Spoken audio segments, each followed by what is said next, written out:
Your man is going through it. His wife cheated on him with his best friend, and now he's trying to figure out what to do. What's up?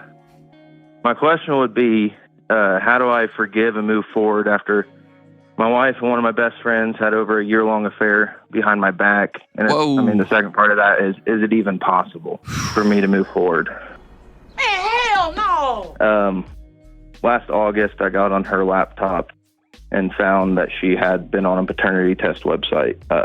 Our daughter just turned 1. This sucks, but I'd rather find out while they're young instead of when they're a teenager, because now you're looking at them like, Oh, no.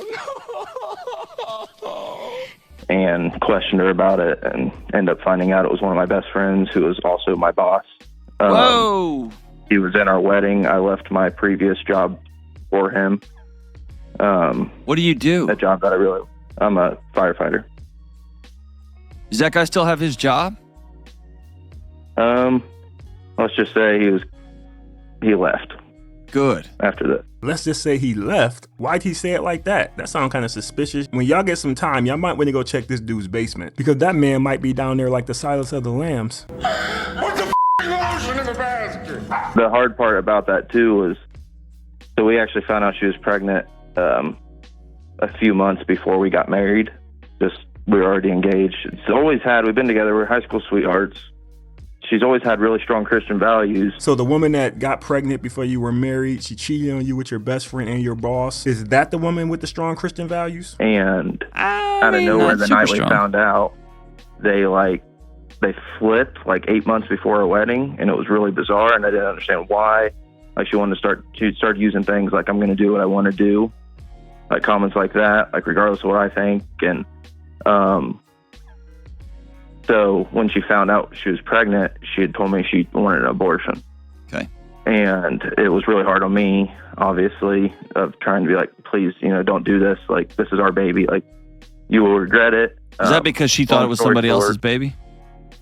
Yeah, which I didn't know, and she didn't tell me. Could you imagine being with the girl of your dreams? Y'all about to get married. You end up getting her pregnant. You're going to have your first child. She tells you she's going to abort the baby with no real reasoning behind it. And then you find out later on she slept with somebody else and she wasn't sure if it was yours. You are something else. You know that?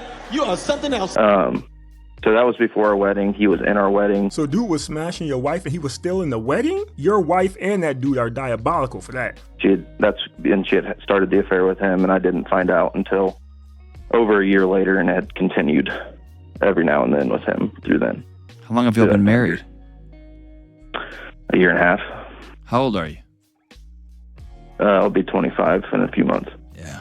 So the host goes on and tells them the only way they can fix their relationship is if they just wipe their slate clean and start over, start fresh. Now, I'm totally against that because I think she crossed the line by sleeping with his best friend and his boss. Anybody who would do something like that, I don't even think that's redeemable. And I'm not blaming the host because the man was literally asking for solutions. But the host feels the same way I do. He was just giving that man one of his options. He then told the host that they've already attempted to fix it, and his wife went along with all the rule changes and the things that he requested from her. She was okay with sharing her passwords and just opening up the whole relationship so there's no secrets. And he said she only could go along with it for so long, but then she just reverted back to where she was, hiding passwords and being sneaky. They separated soon after, and for whatever reason, he believed that this was going to bring them closer or make things better between them. Now, if you ask me, the only thing you did was give her more freedom to do what she was already doing anyway. The man went on to say that when he was a kid, his parents got divorced and it really screwed him up. So now he wants to fight for his marriage because he doesn't want to end up like them. I'm sorry, brother. You got to let that go. And the person you need to blame for being in this situation is yourself, because you could have had a happy marriage. You could have had a good relationship, but you chose that woman. You chose her. This woman who is sitting there telling you she has Christian values, but she's letting you poke her on the weekends. You end up getting her pregnant, and then she sleeps with your best friend. She already showed you that she's not a woman of her word, and she's not going to be honest with you or herself, and you married her anyway. So I don't want to hear anything about what you wanted. You signed up for that. Now, they did get the paternity results, and that is his child. That's the one thing,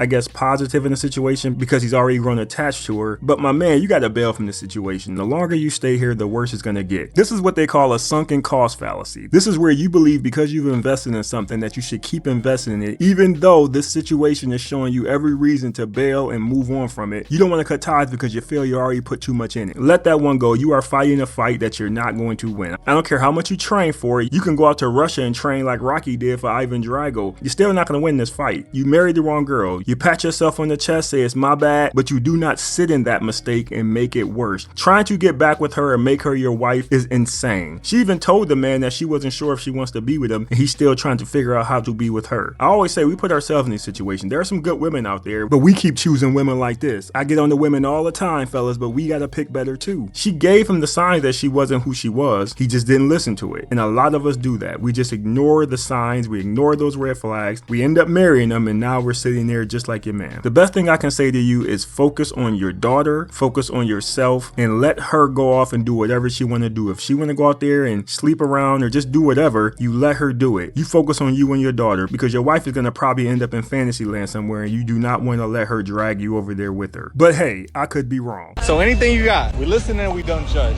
Okay, so like basically I'm in a long distance relationship, right? Military men, you know how that should go. He wasn't answering my phone calls, and I have his location. So I saw that he was at a restaurant. I called the restaurant he was at, and I told the waitress I got money for any who sends a picture of me, like of who he's with. So I got her number. She sends me a picture, and he was like sitting down with her. Got him.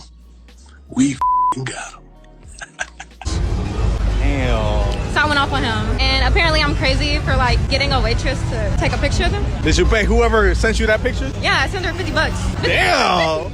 350? Exposing your man like that? Yeah. Oh. I hope he don't see this. He's gonna kill me. Y'all still together? Nah. Y'all still together? Yeah. We listen and we don't judge. Exactly. Why even do it? Why? What was the reason? What was the reason? What was the reason? Why bother the waitress? Why spend $50? Why even put yourself through that if you're not going to do anything? I understand some people just want to know, but what you're going to do with that information is important. This is why I'm always saying, if your man is a cheater and you don't plan on leaving him, let him cheat in peace. Just let him cheat in peace. You're not going to do anything. If you're planning on leaving him or doing something about it, then that's totally different. But if you're not going to do anything, let that man cheat in peace. But stop putting yourself through that. It doesn't make sense to me. If I was with a woman and I knew I wasn't going nowhere, let's say I was with Oprah and Oprah was cheating with Stedman, I wouldn't say nothing. I would just get in my Bentley and go take a ride until she's done with him. It doesn't make sense. He asked me if I knew what love was, and I was like, yeah, or like what I was looking for, and I told him what I was looking for, and then he's like, well, if that's what you're looking for, like, why don't you marry one of your friends? Like, you get that from your friends. Because I was like, I want someone to like have fun with and go on adventures with, and someone that just like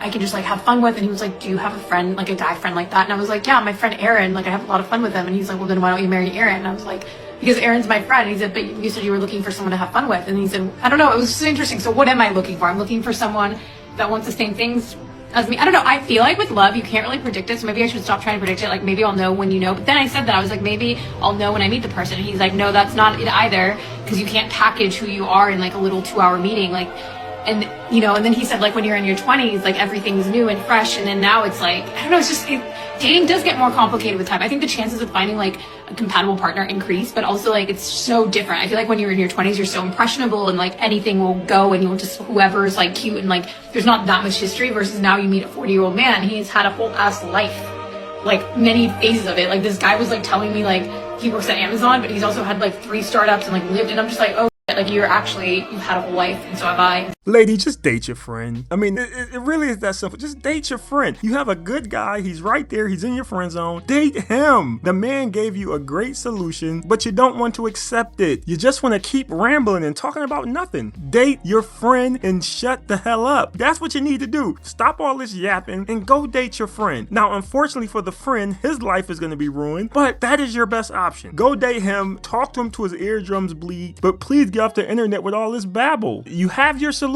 Go handle it. What is the problem? Be like Nike and just go do it. Stop talking to us about it. I don't know what you're waiting on. Maybe you're thinking that mystery man is going to pop up out of nowhere. Go date your friend. It's probably not going to get much better than him, okay? I have to be honest with you, but it's probably not going to get much better than that guy. Go date him, ride off into the sunset, and there you go. Lady, I'm not trying to be mean. I'm just trying to help you out. Go date your friend, give that a shot, and that's probably going to solve all your problems. And I just want to say to all the guys listening to this video, I'm sorry for putting your ears through that torture, but if I got to listen to it, you gotta listen to it too. We're all in this together, all right? Anyway, leave your thoughts on the video. Appreciate you watching. See you next time.